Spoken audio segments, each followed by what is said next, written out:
எனக்கு ஒரு கனவு இருக்கு, அண்ணனுக்கு பசிங்கிற சொல்லு இல்லாம ஒழிக்கணும்னு நினைக்கிறேன். அதுக்கு என்ன வழி, நானே விவசாயத்தை செய்யறதுன்னு நினைக்கிறேன். என் பிள்ளைகளுக்கு வந்து அரசு பணியா இருக்கணும், அரக்காசுனால அரசாங்கம். அதனால ஆடு மாடு வளர்த்தல், நெசவு செய்தல், பட்டுப்பூச்சி வளர்த்தல், மீன் வளர்த்தல், நாட்டுக்கோழி வளர்த்தல், வேளாண்மை செய்தல் அரசு பணி.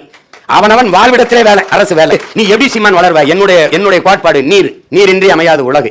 ஒரு துளி பூமியில விளையலன்னா புல் கூட முளைக்காதாங்கிறான், அதுவும் யாரும் மறுக்க முடியாது. இப்ப நீர், தண்ணீரின் தேவையில் தண்ணீரவு என் திட்டம். 950 மில்லிமீட்டர் எனக்கு மழை பெய்யுது, 4000 டிஎம்சி. தென் மாநிலங்கள் அதிக மழைப்பொழிவை பெறுகிற மாநிலம் நான் தான்.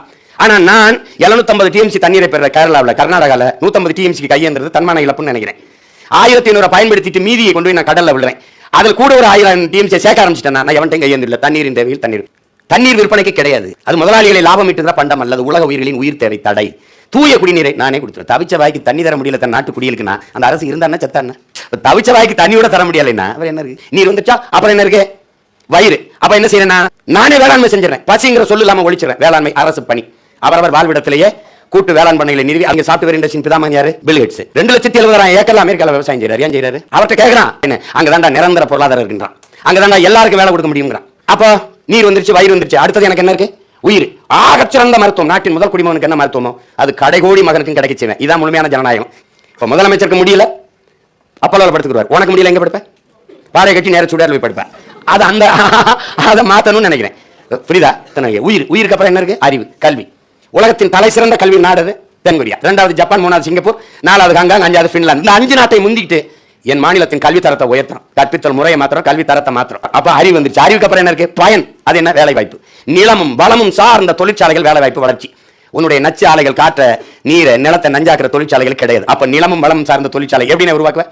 5000 ஏக்கர்ல கரும்புல இருந்து பிரேசில் மாதிரி எத்தனால் பெட்ரோல், அதுல கார் தான் ஓட்டணுங்கிறது இல்ல, அதுல இருந்து மின்சாரம் தயாரிக்கலாம். கரும்புல இருந்து சக்கரை, நாட்டு சக்கரை, வெல்லம், கரும்பு சக்கையில இருந்து சாப்பிடுற தட்டு, எத்தனை தொழிற்சாலை வருது? 2000-3000 ஏக்கர்ல மாட்டு பண்ணை, மாட்டுல இருந்து பால், பால்ல இருந்து தயிர், நெய், மோர், வெண்ணெய், பாலாடை கட்டி, குட்டி தொழிற்சாலைகள். இங்க என்ன ஆயிருது? படித்தவன் படிக்காதவன் அனைவருக்கும் அரசு வேலை. இனி படிக்காதவரே இல்லை என்ற நிலையை உருவாக்குவது எங்களின் அடுத்த வேலை. புரியுது நினைக்கிறேன். அரசு வந்தவன சட்டம் போடுது. பெற்றுக் கொடுங்கள் பிள்ளைகளை, கற்றுக் கொடுக்கிறோம் நாங்கள். பிள்ளைகள் உங்கள் வீட்டின் செல்வங்கள் அல்ல, நாட்டின் செல்வங்கள்.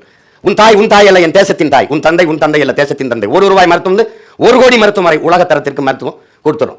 குடிநீர் நானே விநியோகம் பண்ணிடுறேன். கல்வி நானே கொடுத்துறேன். மோதிரம் தனியார் முதலாளிகளா நாமளா சண்டை போடுறோம்.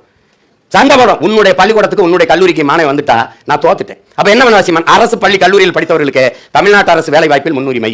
நீ அமைச்சரா, முதலமைச்சரா, எவனாவது உன் பேரனா, பேத்தியா, மகனா எவனா இருந்தாலும் அரசு பள்ளி கல்லூரியில் தான் படிக்கணும். சட்டம். அப்போ மாறுதலை கொண்டு வரணும். இதைத்தான் நாங்க என்ன சொல்றோம்? மாற்றம் என்பது சொல் அல்ல, செயல். மாற்றுவோம் என்று சொல்றோம்.